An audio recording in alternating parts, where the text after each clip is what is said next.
Bismillahirrahmanirrahim. Assalamualaikum warahmatullahi wabarakatuh.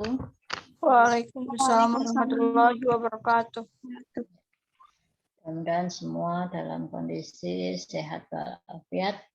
Ini tatap muka kita yang terakhir ya. Setelah ini jadwalnya adalah UAS, betul ya? UAS apa UTS? UAS toh? UAS Bu. Oke. Ya, sesuai dengan kontrak kuliah yang disampaikan Bu Dina, saya mendapatkan materi semuanya yang terkait dengan hewani. Ya, jadi hari ini kita akan belajar tentang unggas. Ya, kemarin daging, sekarang kita belajar tentang unggas. Sebenarnya ini agak sama ya, antara daging dan unggas itu perlakuannya adalah hampir sama karena karakteristik dari daging, unggas atau yang sejenis ini, unggas itu bisa bermacam-macam ya, tidak hanya ayam, tetapi ada yang mempunyai kriteria atau karakteristik yang sama, bisa kita sebut sebagai unggas, misalkan burung, bebek, angsa, itu unggas. Ayam pun banyak sekali macamnya ya, burung yang lebih kecil ini juga disebut unggas dan semuanya itu lazim untuk dimakan sebagai bahan pangan gitu ya. Mungkin ada beberapa jenis yang di Indonesia mungkin tidak terlalu lazim dimakan, misalkan kalkun ya, kalkun. Tapi di luar di Eropa, di negara-negara yang memang mereka menternakkan kalkun itu untuk dimakan ya biasa ya, mereka juga mengkonsumsi itu baik diambil dagingnya maupun telurnya. Kemudian burung unta itu yang tinggi itu yang telurnya bisa sangat besar ukurannya kalau mungkin bisa 10 kali lipat atau lebih ya dari telur yang biasa kita konsumsi, telur ayam. Nah, bahkan kulitnya itu sangat keras, cangkangnya itu kalau diinjak oleh orang laki-laki dewasa, ya di sana itu pernah saya lihat di TV, itu ternyata nggak pecah, ya. Jadi ditaruh di bawah begitu, kemudian diinjak oleh satu orang laki-laki itu ternyata nggak pecah. Jadi kalau mecahkan itu harus pakai martil gitu ya untuk bisa ini, kemudian jadinya bisa kalau misalnya dibuat omelet itu bisa sampai satu wajan yang besar gitu ya. Ini burung onta, nanti Anda bisa searching. Nah, unggas itu apa? Kalau kita melihat ciri-cirinya unggas itu, ya ini disebut juga kelompok burung gitu ya, yang biasanya dimanfaatkan telur dan dagingnya. Kenapa disebut kelompok burung? Karena biasanya dia bersayap kayak burung ya, burung bersayap dia bisa terbang, tetapi unggas-unggas sejenis ayam ya, misalkan kalkun, bebek dan sebagainya, meskipun dia bersayap tetapi dia tidak bisa terbang ya, terbangnya ya dari atas ke bawah gitu, misalkan bisa ya kayak meloncat tapi nanti sayapnya itu digunakan, sementara kalau burung memang spesifikasinya sayapnya adalah sebagai salah satu alat untuk bisa terbang. Nah, ada bagian-bagian dari unggas ini yang misalkan kalau disebut berdaging gitu ya, unggas untuk dimakan dagingnya, ya ada bagian yang berdaging. Misalkan pada otot-otot yang digunakan sebagai apa ya, yang dekat dengan sayap itu, dada misalkan ya, kemudian kedua pahanya itu makanya kalau kita bagi, kalau kita membuat karkas ya, membaginya itu membagi menjadi 4-nya adalah bagian dada atau paha. Hanya seperti itu ya, dada atau paha. Bagian paha itu dari paha atas, paha bawah. Tekan dada biasanya ya menyatu dengan sayapnya. Itu yang biasa kita konsumsi. Nah, bagian-bagian lain, kakinya misalkan yang kita sebut ceker atau cakar ya. Kemudian bagian kepala dari leher sampai kepala itu juga kadang dimakan, tetapi dipisahkan. Kalau orang menjual karkas biasanya nanti ada 4 itu ya, kakinya bagian bawah itu dipotong. Kalau kemarin saya menyampaikan daging, kalau karkas hewan besar, ternak besar, sapi, kambing dan sebagainya, itu kepala dipotong, kemudian ekor dan kaki bagian bawah itu dipotong sebatas lutut, jeroan dipisahkan, kemudian dibagi 2 atau dibagi 4 ya, itu sama karkas. Nah, kalau unggas biasanya kalau kita lihat di pasar ya, disebut karkas itu yang dihilangkan jeroannya ya, jeroannya, sedang kakinya tetap nempel, kepalanya tetap nempel ya, kecuali kelazimannya ya, orang menjual daging atau karkas dari unggas itu dia dijual kiloan atau satuan per ekor atau per kilo ya. Kayak ayam pedaging, ayam negeri itu dijualnya adalah per kilo. Jadi kalau per kilo tidak pasti semuanya mendapat semua bagian ya, tidak selalu mendapatkan sampai jeroan, sampai kepala, tergantung dia mau misalkan bagian apa itu boleh ya, karena belinya adalah per kiloan. Tetapi kalau untuk ayam kampung, kelazimannya ayam kampung, ayam kadang-kadang ini ayam merah kayak gitu-gitu ya. Itu adalah ayam-ayam sebenarnya ada yang namanya itu ayam petelur yang sudah lewat masa produktifnya sehingga di akhir menjadi dijual dalam bentuk ayam daging ya, daging ayamnya maksudnya. Nah, yang ayam-ayam seperti ini juga biasanya dia dijualnya per ekor. Ya, kalau per ekor, ini kalau kita beli ayam kampung gitu ya, per ekor ya semua dari kepala kaki sampai jeroannya kita dapat. Ya, seperti itu. Kalau ayam kampung biasanya lebih mahal. Kenapa lebih mahal? Karena memang usianya pasti lebih bisa dikatakan pasti lebih tua. Kenapa lebih tua? Untuk mengejar apa itu berat ya, berat yang cukup sampai dia bisa dijual. Karena kalau misalkan sama-sama ayam negeri atau ayam horen itu pedaging yang diternakan itu dengan ayam kampung dijual dalam kondisi usia yang sama, umur yang sama, pasti yang ayam kampung ini kecil sekali. Ya, pasti harganya nanti relatif murah meskipun itu dijual ekoran dan biasanya harganya lebih mahal ya dibandingkan dengan ayam negeri. Ayam negeri itu 1 kilo gitu misalkan, saya nggak pernah tahu harga-harga ya, atau apakah sekitar 25 kayak gitu-gitulah. Nggak tahu sekarang berapa, saya jarang tanya gitu, kalau beli ya sudah saya beli. Tapi kalau ayam kampung itu bisa sampai di atas 100 ya, di atas 100, atau kalau pas nggak lebaran gini ya mungkin sekitar 100.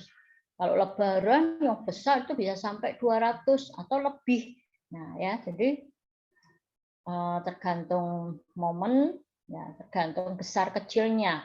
Nah, kalau besar kecilnya tentunya yang namanya peternak ingin menjual dalam kondisi yang cukup besar sehingga dia akan laku dengan harga yang lebih tinggi. Tetapi dampaknya adalah kalau lebih besar berarti umur ayam itu pasti lebih tua. Kalau lebih tua itu akan berimbas pada keempukan ya, keempukan dagingnya. Nah, kalau lebih tua biasanya lebih keras. Kalau ayam-ayam yang muda biasanya dia lebih lunak. Kalau ayam kampung yang kalau ada resto-resto gitu ya, biasanya kalau ayam kampung dia menjelaskan ayam kampung gitu. Soto ayam kampung misalkan ya. Bukan soto ayam saja gitu. Karena apa? Karena dia menjelaskan ayam kampung, harga makanan itu juga pasti akan terkatrol lebih tinggi karena bahan bakunya kan lebih mahal. Nah, ini akan kita ada beberapa macam unggas ya, ayam, kalkun, kemudian angsa, merpati, bebek.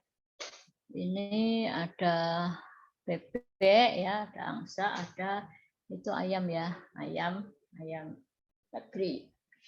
Nah, kalau kalkun tuh yang ininya banyak, apa itu? Di lehernya itu ya, angsa yang lehernya panjang dan biasanya dia telurnya besar sekali. Ya, saya nggak tahu kalau di Indonesia ini khususnya ya di Jawa, saya nggak tahu kalau di luar.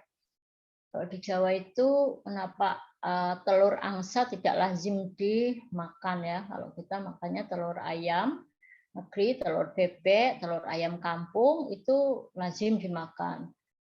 Telur puyuh ya, burung itu dimakan. Tapi telur angsa yang saya kira kalau dilihat dari rasa mungkin sama ya, mungkin sama atau kalau kita bandingkan telur ayam dan telur bebek itu lebih amis ya, misal meskipun dia teksturnya lebih bisa lebih keras itu kalau sama-sama direbus. Ya, itu kalau dimasak dia lebih enak, lebih keras ya. Sementara telur ayam negeri itu lebih rapuh ya, lebih lunak, lebih rapuh sehingga kurang bagus kalau misalkan itu untuk olahan yang nantinya ada proses pengadukan akan mudah hancur gitu.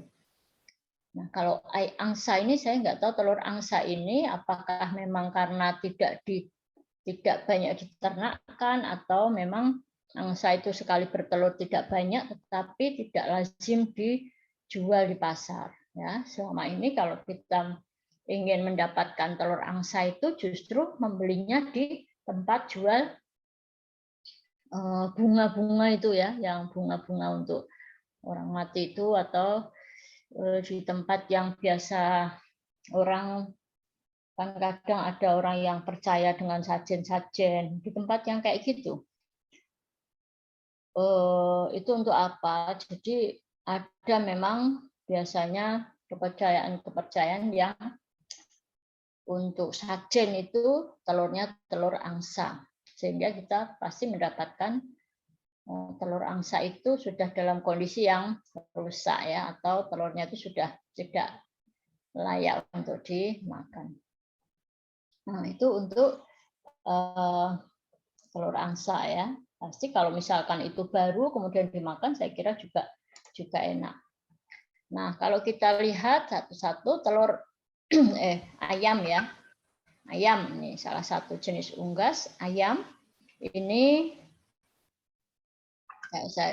kita lihat di artikel atau buku-buku ini katanya keturunan langsung dari subspesies ayam hutan ya, jadi ayam merah tuh ayam hutan ya, Gallus, dan ayam Bangkiwa. Nah, ini ayam yang kita sebut ayam kampung ya. Nah, kalau kayak gini-gini modelnya sama, kayak gitu ayam Holland. Kenapa ayam negeri itu dalam dagingnya relatif lebih lunak? Karena memang usianya dia muda. Usianya muda, tetapi kalau dilihat dari besarnya, ya besarnya atau bobotnya itu mungkin sudah sama atau bahkan lebih besar, lebih ini dibandingkan ayam kampung dengan usia yang lebih tua itu ayam negeri bisa lebih besar, lebih berat. Kenapa? Karena memang ayam negeri itu diternakkan dengan pakan yang sudah disusun ya, komposisinya sedemikian rupa Jadi pakan-pakannya itu relatif pakan-pakan yang memang dibutuhkan untuk mempercepat tumbuh kembangnya. Ya, selain pakan mungkin ada juga beberapa obat atau semacam hormon yang diberikan, ya mungkin waktu-waktu tertentu ada pemeliharaan yang sifatnya di samping untuk menyehatkan, ya untuk membuat daya tahan, karena ayam demikian itu tidak sangat-sangat rentan terhadap penyakit. Jadi yang namanya peternak itu dengan ribuan ayam satu hari dia bisa kehilangan sampai bisa ratusan ayam, ya bisa ratusan ayam. Kehilangan dalam arti ayam itu mati. Kalau ayam mati otomatis tidak bisa dijual dalam dengan harga yang sama dengan ayam hidup. Nanti siapa yang beli? Ya yang beli misalkan ada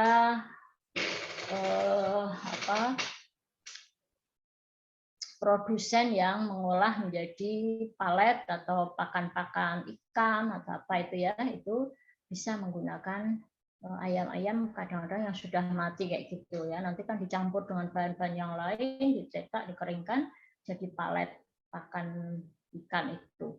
Nah, tapi ada juga sebagian orang yang memang karena kecurangannya dia menjadikan ayam-ayam yang sudah mati itu ya sebagai bahan makanan untuk dijual ya, sebagai bahan pangan manusia. Artinya kadang kita mendapatkan daging-daging ayam yang agak kebiru-biruan di dekat mana itu, di dekat sayapnya atau biru di tempat-tempat tertentu. Nah, yang demikian itu juga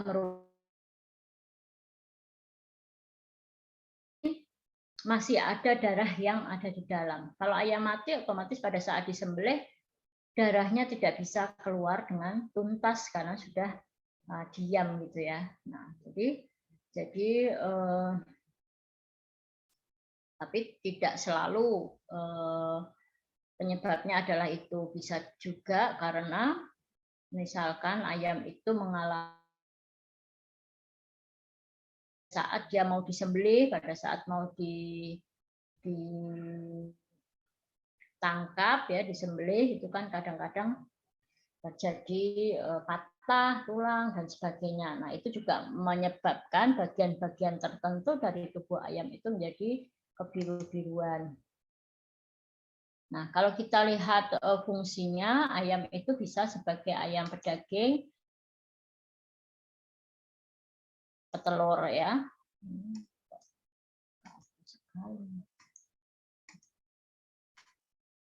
Nah, ayam pedaging atau kita sebut ayam potong ya, ayam broiler, ini tentunya dimanfaatkan dagingnya. Yang tadi saya sampaikan bisa dijual dalam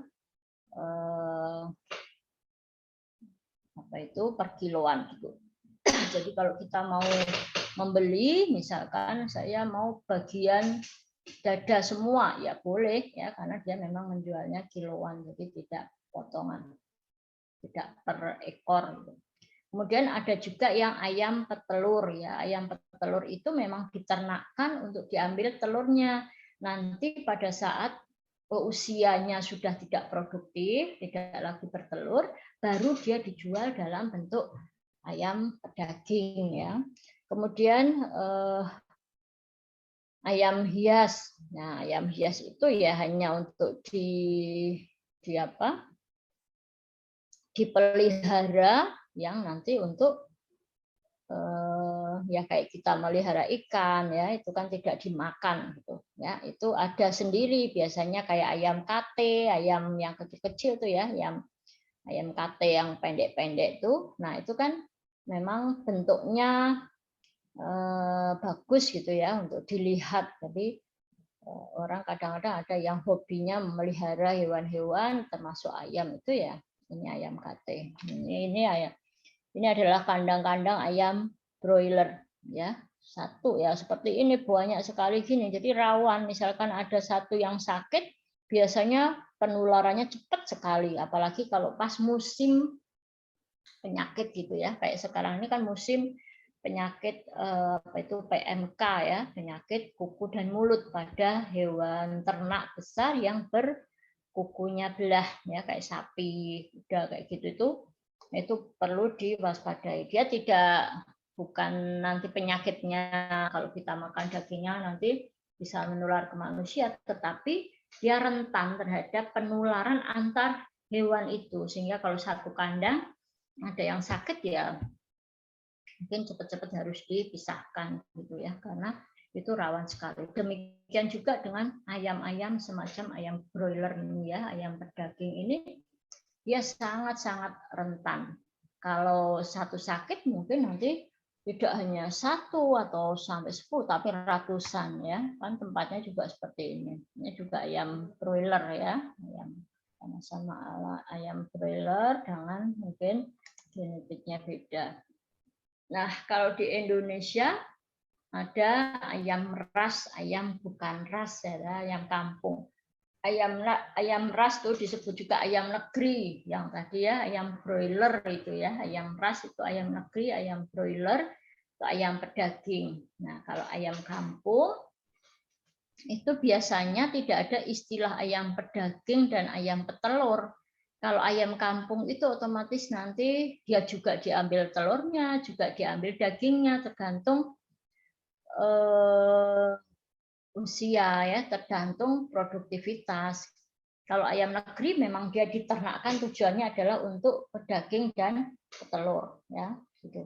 Jadi kalau ayam kampung itu biasanya tidak diternakkan dengan kondisi peternakan yang ini, tapi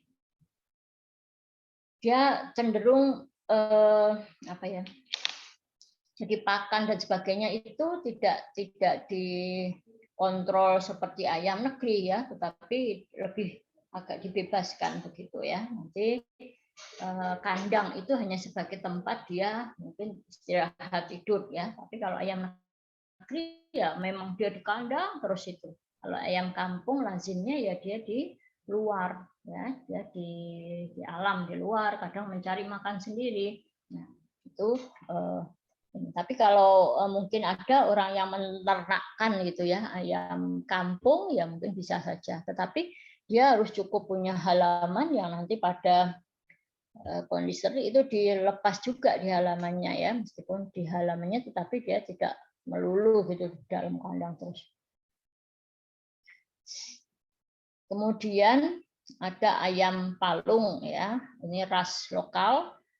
Nah, dari Cianjur itu ada istilah ayam palung, ayam kedu ya. Ayam kedu mungkin dari kedu ya, itu kayak ayam cemani yang hitam. Semuanya hitam kayak tadi ada fotonya ya. Nah, ini ayam cemani nih ya. Ayam cemani itu harganya mahal sekali. Biasanya untuk apa ya? Kadang-kadang itu yang percaya pada misalkan orang pengen mendapatkan apa gitu ya, disuruh membawa ayam cemani, disuruh membawa, nah yang kayak gitu-gitu ya. Jadi orang yang percaya pada hal-hal yang memang yaitu syirik ya, tapi kadang-kadang itu ya banyak juga, sekarang masih banyak praktek kayak gitu. Terus ada ayam lokal yang lain ya, ayam nunukan, ayam di Kalimantan ya, dan jenis-jenis yang lain masih banyak. Nah, kalau kita lihat penampilan luarnya, ya ada ayam walik itu yang bulunya kayak balik-balik gitu ya, kayak ayam apa itu namanya ya, namanya ayam walik itu. Bulunya itu kayak tidak lurus nutup gitu, tetapi kayak balik kayak keriting gitu. Nah, ya kemudian ada ayam Bali. Ayam Bali itu lehernya itu tidak ada bulunya, jadi lehernya itu gundul, kemudian ada jambulnya di atasnya, ayam Bali. Terus ayam kate ya, ayam kate itu yang ukurannya kecil itu ya, ayam kate itu biasanya diternakkan untuk apa? Untuk bukan sebagai ayam pedaging atau petelur, tapi untuk hias. Ya, ayam kate yang kecil-kecil, yang bagus kalau dilihat. Kemudian ini unggas yang lain kalkun ya. Kalkun atau disebutnya juga ayam apa ya? Ayam ya, ada yang jenis burung, ada yang ayam gitu ya. Ayam kalkun ini di sini yang lehernya pialnya tuh agak besar tuh. Ada 2 spesies, yang besar dan yang kecil ya. Biasanya yang betina itu kecil-kecil. Kalau yang betina itu juga bulunya tidak terlalu berwarna-warni kalau dibandingkan yang jantan. Ini besar sekali ya, besar sekali. Kalkun itu rentang sayapnya itu bisa sampai hampir 2 meter tuh. Kalau direntangkan itu bisa sampai 2 meter. Jadi memang dia kokoh besar gitu. Telurnya juga besar sekali dan kuat. Nah, ini yang banyak di negara-negara Eropa sana ya, Eropa, Amerika. Bahkan waktu-waktu tertentu mereka seperti di Indonesia kalau Lebaran gitu ya, masak lontong opor misalkan ya, opor itu dari ayam. Kalau di mereka itu ada hari apa ya, yang itu biasanya mereka masak kalkun gitu, dipanggang, tapi semuanya dari kalkun. Nah ini kalkun nih ya, kayak gini ya, pialnya panjang, ini sayapnya besar sekali. Nah ini kalau sudah jadi karkasnya kayak gini ya, karkasnya kayak gini kalau diolah. Nah biasanya yang di sini jarang ya, mungkin tidak ada yang mengolah kalkun gitu ya, jarang sekali. Kalau punya kayak gini ya biasanya untuk hiasan. Kalau untuk hiasan kadang-kadang kita agak nggak tega ya kalau itu kemudian dimasak. Nah kalkun ini biasa diambil dagingnya ya, jadi di negara-negara Timur Tengah ada ya, kemudian Eropa, Amerika, itu tergantung dari spesiesnya ya. Nih, kalkun domestikasi mempunyai pial. Pial itu yang bergelambir tuh di bawah, di paruh di lehernya itu ya. Nah, ini namanya kalkun galopavo. Nah, macam-macam ini tuh. Dan jadi varietasnya macam-macam. Nah, ada kalkun liar ya. Kalkun liar tuh ya kayak di sini ayam hutan gitu ya. Kalkun liar. Ini jadi hewan buruan. Jadi hewan buruan. Bisa terbang dia. Kemudian angsa. Nah, angsa ini disebut burung air ya, burung air. Bebek dan angsa ya, berleher pendek. Angsa itu lehernya panjang ya, banyak namanya. Bebek itu lebih pendek. Nah, angsa itu hewan monogami. Jadi dia ya satu gitu pasangannya, kayak manusia ya. Untuk ukuran panjang. Ada angsa dewasa itu kadang-kadang kalau yang sudah angsa yang umurnya sudah tua, itu beberapa kulitnya ada yang sudah mulai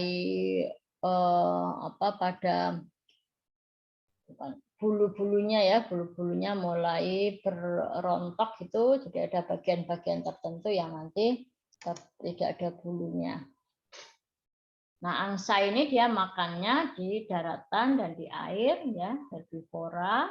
Jadi hewan-hewan kecil dia juga mau, tetapi biji-bijian dan sebagainya itu juga mau ya.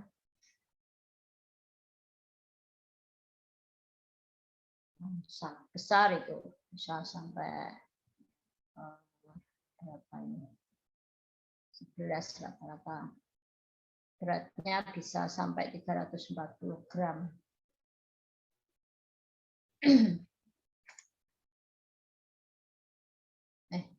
340 gram ya, ini berat apanya ya?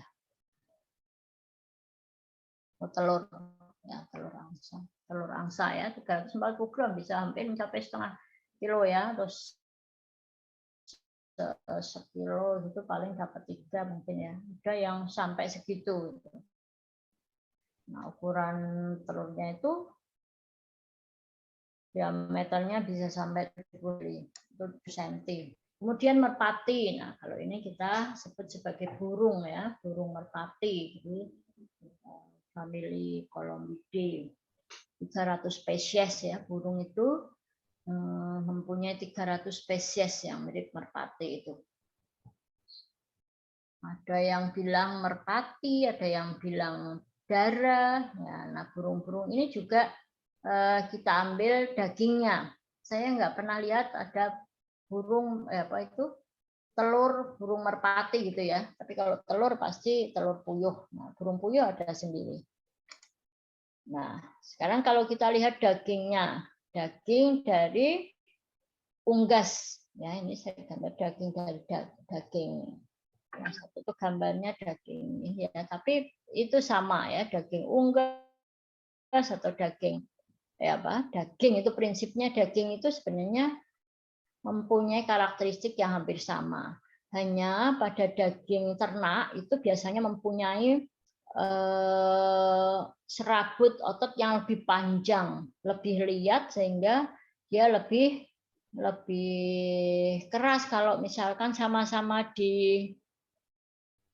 direbus dalam waktu yang sama, pasti daging ayam lebih mudah atau lebih cepat empuk. Ayam pun demikian.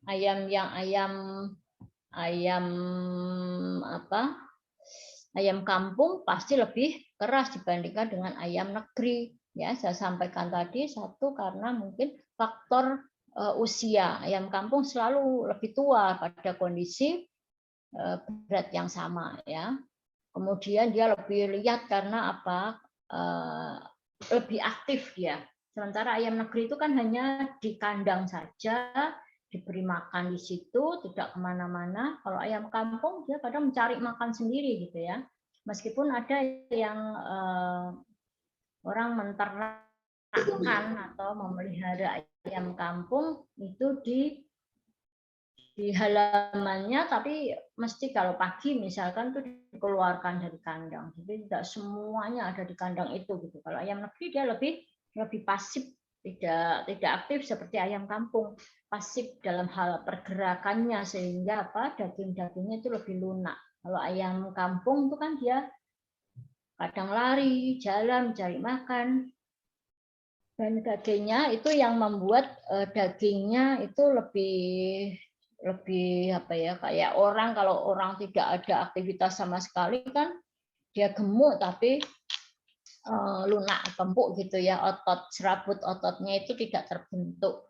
Jadi empuknya itu karena mungkin isinya adalah lemak. Sementara kalau ayam kampung dia lebih ke protein pembentuk serabut otot ya. Protein serabut otot itu bisa menghasilkan, kalau orang yang kekar gitu ya, besar, itu serabut ototnya kuat. Kalau kita ini biasanya badannya tidak empuk gitu ya. Kalau empuk berarti timbunan lemaknya yang banyak. Nah, mau dia unggas atau ternak besar kayak sapi, kami itu sama sebenarnya. Bagian-bagian yang dia digunakan untuk bergerak terus itu relatif cenderung lebih keras dagingnya ya dibandingkan kalau dia diam ya. Bagian kayak perut itu kan hanya mengunyah ya, itu dagingnya relatif empuk. Yang pertama tentu saja sebagai sumber protein, kalau ini sebagai bahan pangan ya. Kemudian juga sebagai penyedap ya, mau ayam mau ini biasanya orang masak itu diambil sarinya sebagai penyedap ya. Atau kalau berkuah ya itulah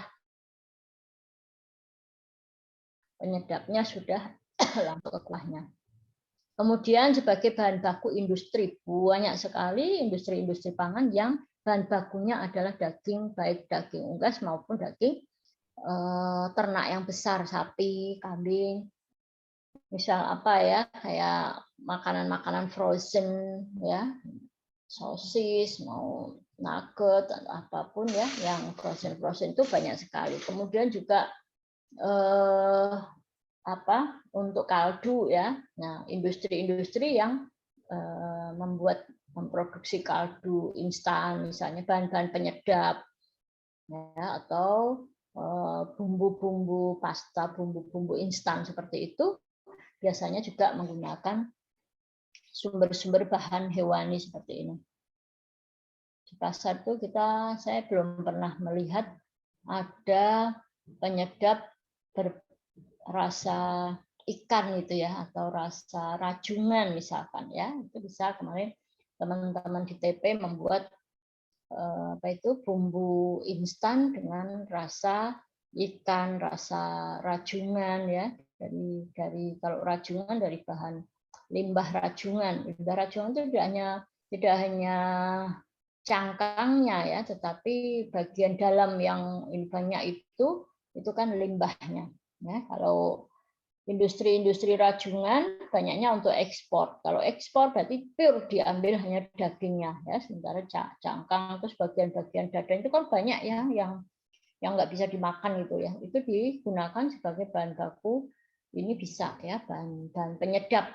Itu mempunyai rasa dan aroma yang tajam sekali kalau misalkan rajungan kepiting itu ya, tajam sekali seperti rajungan segar ya, meskipun dia dari limbahnya. Jadi saya pernah membuat limbah dari rajungan itu, penelitian saya buat limbah itu ternyata dia mampu, hanya limbah saya blensing kemudian saya keringkan terus dihaluskan gitu saja,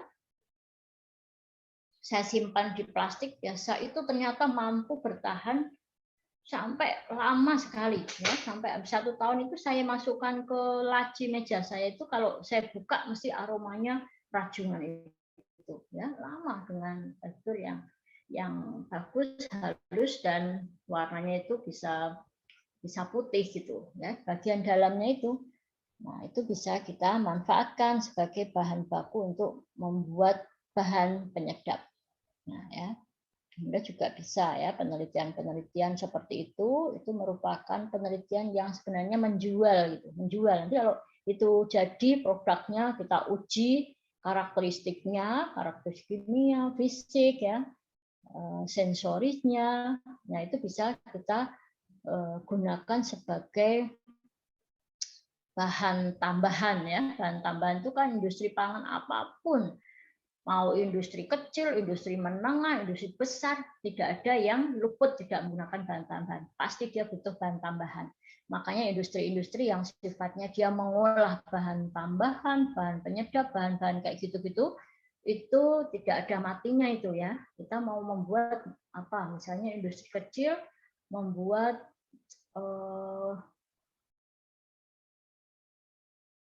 produk-produk frozen misalkan. Ya, meskipun harus terbatas, kalau industri kecil itu kan nggak bisa dia izin gitu untuk misalnya produk-produk yang berbahan baku daging ikan tuh nggak ada izin, kecuali sifatnya adalah kayak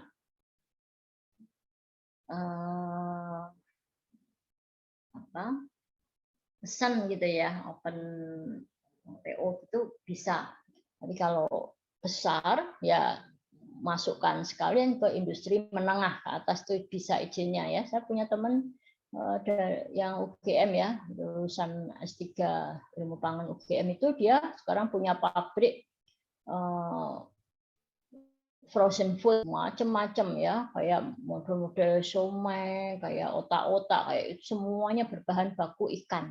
Nah, itu boleh. Dan yang produk-produk kayak gitu tidak mungkin kalau tidak menggunakan bahan pengawet, bahan pengenyal ya, pasti ada. Nah, bahan penyedap. Nah, itu tidak bisa ditinggal karena memang itulah yang membentuk produk itu ya. Di samping bahan utamanya, kalau kita hanya misal daging ikan di kapal-kapal ya nggak mungkin jadi gitu ya. Jadi tetap bahan ikan dengan tepung saja juga nggak mungkin jadi gitu. Mesti ada bahan untuk pengikatnya, ada bahan untuk mengenyalkannya ya. Kalau produk-produk kayak gitu, bakso dan sebagainya itu kan bahan pengenyal pasti digunakan. Nah, ada persyaratan untuk mutu daging unggas ya. Jadi ada standarnya ini. Nanti daging unggas itu bisa kita kelompokkan menjadi beberapa kualitas ya, ada KW1, KW2, KW3. Kemarin Anda praktek sudah membuat karkas ya kan, membuat karkas dari memotong ayam sampai bisa menjadi satu karkas yang siap untuk diolah. Nah, untuk setelah menjadi karkas kita bisa bandingkan, ada gambarnya ya. Nanti kalau misalkan Anda ini searching KW ayam potong misalnya KW1 itu kayak gitu, tulang iganya itu enggak boleh bengkok ya, tidak ada yang kebiru-biruan dan sebagainya, itu ada ya. Nah, ini standarnya daging berasal dari unggas yang masih muda, jadi tidak terlalu alot, tidak terlalu tua. Di sana ada ya, kalau misalkan ayam kampung itu umurnya berapa, ayam itu sebenarnya kita punya undang-undang semacam undang-undang pangan yang di sana itu undang-undang, kalau di luar itu ada yang khusus hewani, jadi tidak hanya daging, telur, tapi juga susu, juga mengenai kulitnya, rambak itu ya, dan bagian-bagian pokoknya semua yang berasal dari hewani. Kemudian tulang dada masih lentur ya, mudah ditekan, bulu-bulu tidak dalam. Jadi kalau dalam itu artinya ya sudah tua ya, atau jika membeli unggas itu yang sisik di kakinya itu masih muda, itu kelihatan sekali ya, kita bisa lihat di kakinya itu kan ada kayak sisik-sisik, yaitu jangan yang sudah kayak keras gitu ya, yang kalau yang tua itu keras kayak ininya itu batasnya itu jelas sekali. Nah, secara fisik unggas dagingnya utuh, tidak ada luka, tidak ada koreng, tidak ada biru-biru, memar-memar ya, dan baunya segar. Kemudian warna kulitnya, dagingnya itu ya agak-agak kemerahan gitu ya, tidak pucat, kuning pucat enggak, tapi kemerahan. Nah, kalau unggas air itu semacam bebek ya, atau yang kadang hidup di air itu ada jari-jarinya selaput, jari-jarinya itu kan tidak pisah-pisah kayak tangan kita gitu ya, tapi ada selaputnya karena itu juga digunakan sekaligus sebagai berenang, untuk alat berenangnya ya, jadi dia menahan air gitu, itu mudah disobek. Kalau sudah jadi daging loh ya, kalau masih hidup ya jangan disobek, kasihan. Nah, kemudian untuk mendapatkan karkas kita perlu proses penyembelihan. Proses penyembelihan unggas itu ada tiga poin ya, yang utama, yang urgent. Yang pertama adalah penanganan pra penyembelihan. Jadi pra penyembelihan sebelum disembelih itu antemortem ya, harus sudah di ruangan yang bukan dari kandang langsung gitu ya, disembelih gitu, harus ada tempat penampungan dulu, kemudian diperiksa, minimal diperiksa oleh tenaga yang memang mempunyai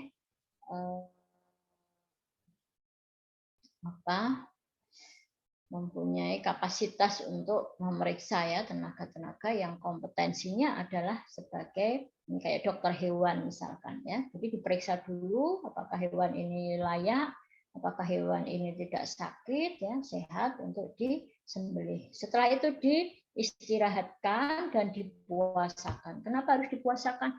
Puasakan itu tidak makan tapi boleh kasih minum boleh ya. Ya puasanya tidak kayak harus ini ya, tidak, tapi beberapa jam sebelum disembelih itu tidak usah dikasih makan tetapi minum saja. Tujuannya apa? Jadi tujuannya itu agar lambung itu tidak penuh. Kalau lambungnya penuh itu proses pembusukan akan lebih cepat karena di lambung itu ya usus, lambung dan sebagainya otomatis dia masih digunakan untuk proses pencernaan sehingga hasil dari pencernaan itu kan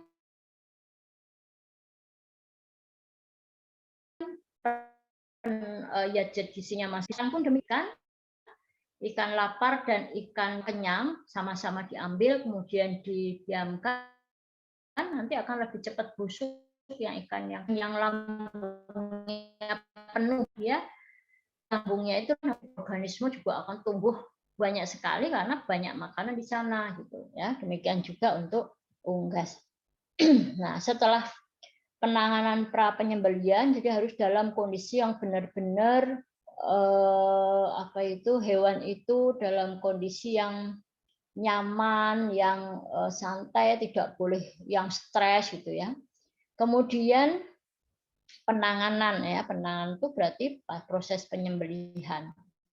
Nah, sembelih itu petugasnya harus dipilih ya, petugas yang terampil, petugas yang memang dia mampu menguasai ya caranya menangkap ayam, caranya memposisikan ya pada saat akan disembelih, cara pegangnya bagaimana atau posisi ayamnya itu bagaimana. Ya, jadi ini untuk menghindari tadi kalau ada misalkan nangkapnya kesulitan, setelah ditangkap diremet itu atau dia enggak kesana kemari, nah itu kan juga akan menyebabkan atau cara bawanya itu terlalu keras itu kan juga akan menyebabkan ayam itu tidak nyaman meronta-ronta, ya ada bagian-bagian yang mungkin bisa saja ya patah atau karena ditekan terlalu dalam bisa memar ya, biru-biru nanti.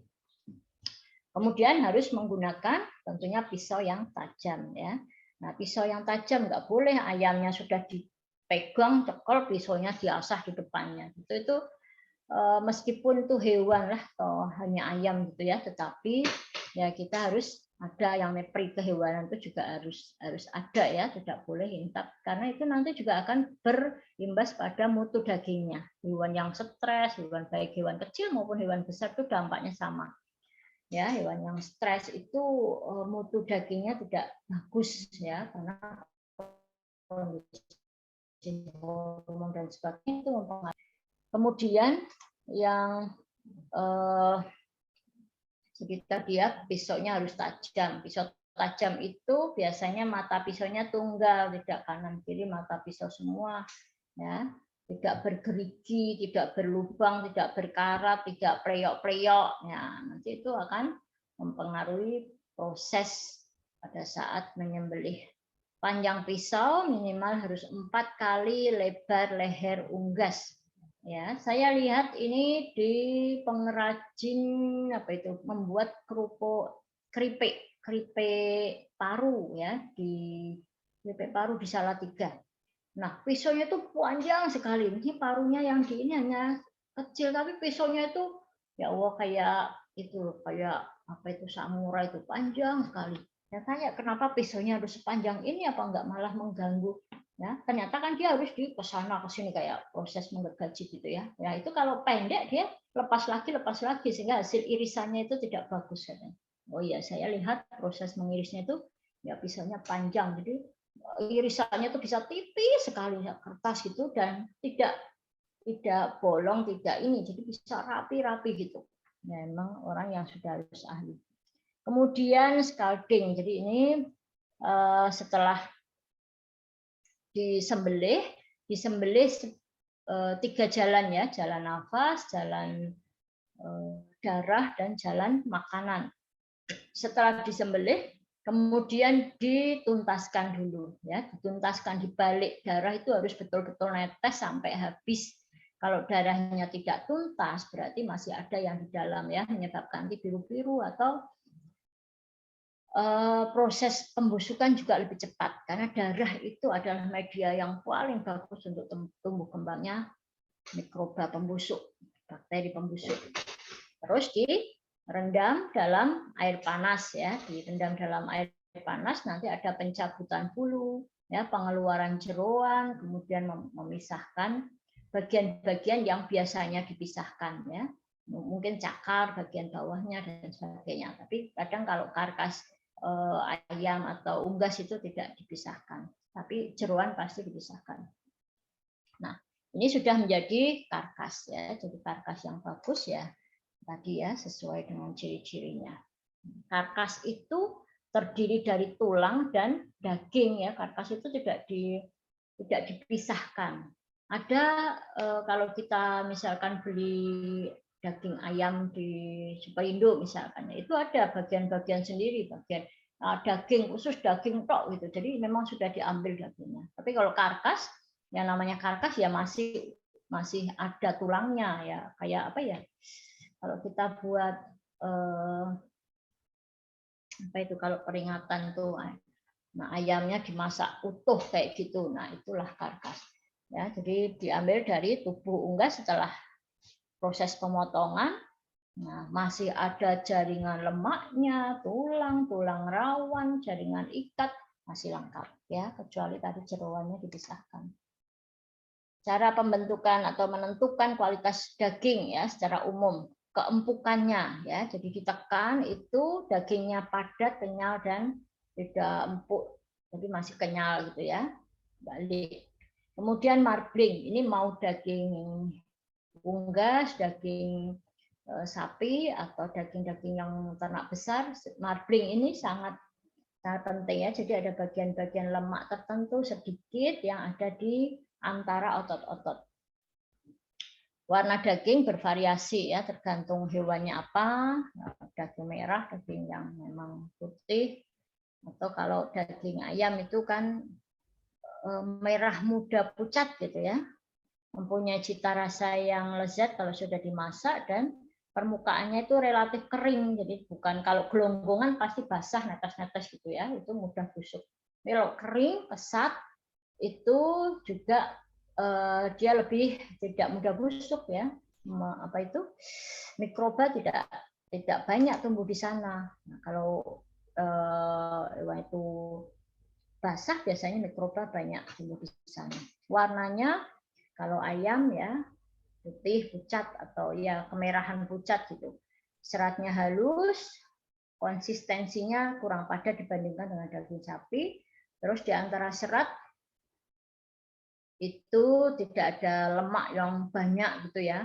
Tapi ada daging-daging tertentu, daging ayam horen yang betina atau ayam kaum betina biasanya dia ada lemaknya itu kadang ngumpul gitu jadi satu ya. Yang bagus tuh kalau misalkan di bagian daging ya dagingnya itu ini. Kalau misalnya ada lemak bagian-bagiannya ya tidak lemaknya banyak itu. Kalau unggas kecil kayak unggas ya biasanya lemaknya itu terpisah. Tapi kalau daging sapi itu ada lemak-lemak di sekitar ini yang bisa dilihat gitu ya. Kalau di ayam itu kita ada lemaknya tapi terpisah. Baunya agak amis kalau segar itu ya, baunya agak amis. Teksturnya itu agak lunak, kenyal atau apa ya namanya elastis gitu. Kalau bebek yang bagus ya dagingnya tidak berwarna kebiruan atau hijau ya. Nah, kalau sudah seperti itu ya sudah tidak layak dimakan. Dagingnya lebih keras dibandingkan ayam kalau bebek itu ya, tapi rasanya gurih. Kemudian bebek itu kayak ini. Kalau aromanya itu kayak apa ya? Kayak saya nggak suka itu aromanya itu kayak saya bilangnya wengur atau apa ya kayak ini ya. Kalau tidak pintar masaknya itu daging bebek itu aromanya itu lebih tercium gitu ya. Itu aromanya itu lebih apa sih namanya amis tapi bukan amisnya ikan ya. Kayak wengur saya bilangnya ya kalau Jawa itu. Nah, seperti itu ya kira-kira. Jadi ini adalah bahan pangan yang mungkin setelah telur ayam itu menjadi salah satu makanan yang paling banyak konsumsinya ya. Kalau kita lihat coba Anda bisa cek di BPS berapa konsumsi ini sebagai sumber protein ya, sebagai sumber protein kita itu orang-orang Indonesia itu mengkonsumsi ayam, telur itu banyak sekali. Itu kira-kira yang bisa saya sampaikan untuk materi yang terakhir ya. Nanti Anda bisa mungkin mencari lagi yang terkait dengan bagaimana komposisi gizinya ya, karena tiap-tiap varietas itu berbeda ya, meskipun tidak terlalu banyak perbedaannya, tetapi sama-sama ayam juga beda-beda ya, varietas yang berbeda akan ada komposisi yang berbeda. Ada yang mau ditanyakan? Silakan. Ibu, saya izin bertanya. Silakan, Mbak. Apakah ayam pejantan itu merupakan ayam negeri atau ayam kampung yang jenis kelaminnya itu jantan, atau mereka ini memang beda ras ya, Bu? Oke. Ayam pejantan ya. Ayam pejantan itu biasanya dia apa ya, bisa digolongkan sebagai ayam negeri, tetapi memang kalau apa ya, satu peternakan biasanya dia mempunyai ayam pejantan atau ayam jantannya itu lebih kecil, lebih sedikit ya dibandingkan ayam betinanya. Tujuannya apa? Ya tujuannya dia sebagai pejantan ya, untuk apa? Nanti untuk perkembangbiakan gitu. Nah, pada umur-umur tertentu yang dia sudah tidak produktif biasanya kemudian dijual ya. Biasanya ayam pejantan besar-besar ya, besar gitu ininya. Dia ini kan sebagai ayam negeri itu ya, sebenarnya itu ayam negeri, tetapi yang jenis kelaminnya jantan dan pada usia-usia yang tidak produktif dia tidak digunakan lagi sebagai pejantan, ya akan dijual ya sebagai ayam daging, karena dia nggak mungkin ayam petelur ya, kalau pejantan itu kan tidak bisa bertelur, artinya dia memang tugasnya adalah ya sebagai pejantan untuk kawin dengan ayam betina, kemudian nanti akan menghasilkan telur atau menghasil sebagai ayam pedaging ya, untuk perkembangbiakan saja gitu. Harganya kalau di ini lebih mahal dibandingkan ayam horen biasa itu, tetapi lebih murah sedikit dibandingkan dengan ayam kampung ya, tetapi biasanya dia lebih besar, relatif lebih besar karena dijual mesti pada saat yang sudah tidak produktif. Kalau pejantan masih produktif, ya dia masih terus digunakan sebagai untuk perkembangbiakan ya di peternakan itu. Begitu ya, Mbak. Baik, Ibu. Terima kasih. Ya, ini kadang-kadang orang-orang pada bilang pejantan itu ya lebih dagingnya lebih kayak ayam kampung gitu ya, lebih enak dibandingkan ayam horen. Karena dia itu umurnya itu sudah mungkin udah umur yang agak tua, jadi dagingnya memang agak tidak lunak sekali kayak ayam horen. Ayam horen itu ayam negeri itu kalau kita misalkan sudah matang, panaskan misalnya buat opor ya, pakai ayam negeri ya pasti hancur kalau dipanaskan berulang ya. Tapi kalau opor misalnya pakai ayam kampung biasanya tidak terlalu hancur gitu. Itu ya. Yang lain masih ada pertanyaan? Cukup? Izin bertanya. Silakan, Mbak. Dulu kan pernah ada berita tentang ayam broiler itu yang disuntikan ya, Bu. Apakah dari berita tersebut ayam broiler itu besar karena dari suntikan hormon atau memang karena pakannya aja ya? Oke. Ya, jadi ayam broiler atau ayam negeri ya tadi itu memang dia pasti ada orang yang menternakkannya, dia mesti punya kandang yang besar yang di sana itu dimasukkan ayam dalam jumlah yang banyak. Nah, karena ayam broiler itu atau ayam negeri itu relatif dia rawan terhadap penyakit, terhadap ini, dan biasanya dia kalau sebagai ayam pedaging ya namanya peternak pasti ingin menjual dengan harga yang tinggi. Untuk mendapatkan harga yang tinggi pasti dia harus dalam kondisi yang dagingnya itu besar ya, berat gitu. Nah, berat karena dijualnya kan kiloan, tadi saya sampaikan dijualnya itu kiloan, jadi ya berdasarkan bobot. Kalau berdasarkan bobot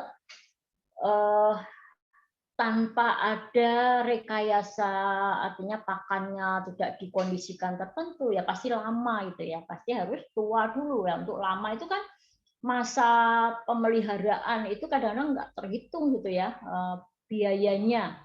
Nah, jadi kalau memang itu peternak pasti mengharapkan segera mungkin untuk bisa dijual ya, segera mungkin dijual, tetapi sudah dalam kondisi berat yang cukup. Nah, karena itu pasti pakannya itu ada pakan khusus ya, pakan khusus itu biasanya dia tinggi kalorinya ya, kalorinya tinggi. proteinnya tinggi bisa membentuk jaringan badannya itu jadi berat ya, lemaknya tinggi biasanya ya, ayam-ayam yang ya berat gemuk-gemuk gitu lemaknya tinggi ya. Yang dijual kan yang betina banyaknya ya. Nah nanti yang pejantan tadi sudah saya sampaikan. Nah selain pakannya yang memang sudah dikondisikan sedemikian rupa, dia sudah bisa itu membentuk kayak orang itu kayak misalkan orang yang diberi diet tertentu gitu ya, bukan orang yang makan sesuai dengan konsumsi biasanya, tetapi dietnya itu tertentu sehingga diet itu adalah tinggi kalori ya, tinggi kalori itu sudah mampu untuk membuat bobot ayam itu mudah tetapi berat besar. Ya, di samping itu, yang kedua kadang-kadang ada proses pemeliharaan yang sifatnya untuk kesehatan.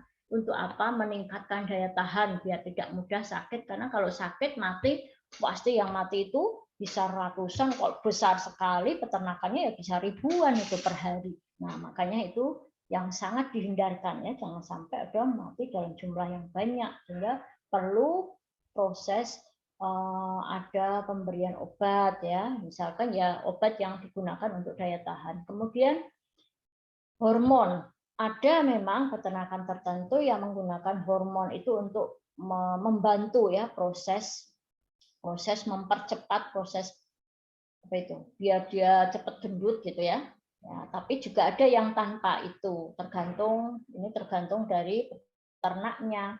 Tidak semua bisa kita judge, oh itu ayam broiler pasti ada mengandung hormon yang digunakan untuk memperbesar tubuhnya. Tidak semua ya, karena pakannya yang utama itu pakannya itu sudah dikondisikan dia tinggi kalori, tinggi lemak itu, sehingga itulah yang membentuk bobotnya menjadi besar. Tetapi memang ada ya, saya tahu saya melihat ada anak-anak memang diberikan hormon tertentu ya yang itu juga untuk menambah bobot ya. Jadi bisa dua-duanya Mbak, tergantung dari peternakannya. Kalau peternakan yang memang dia merupakan supplier gitu dari satu industri ya, misalkan industrinya tidak mau ayam yang masuk atau bahan yang disuplai itu mengandung hormon tertentu, ya dia harus mengikuti itu ya.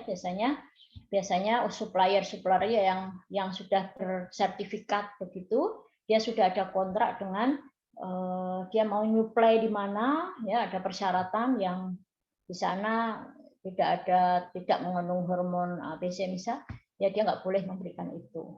Tapi kalau tidak ada, dia bukan supplier yang dia menjualnya bebas, kadang-kadang ya itu bisa ya, kan tidak ada persyaratan khusus yang diminta oleh dia sudah ada kerjasama gitu. Jadi tidak selalu ada hormonnya gitu ya, prinsipnya tidak selalu ada hormonnya, tetapi ada juga yang mungkin ditambah hormon tertentu.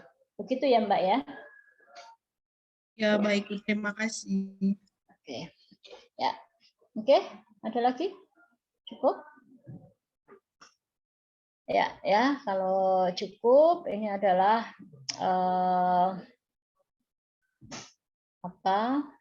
akhir dari materi yang ditugaskan pada saya ya, semuanya sudah saya sampaikan, telur, susu, daging, ikan, unggas ya, mudah-mudahan nanti Anda akan bisa mengerjakan UAS dengan baik dengan hasil yang maksimal.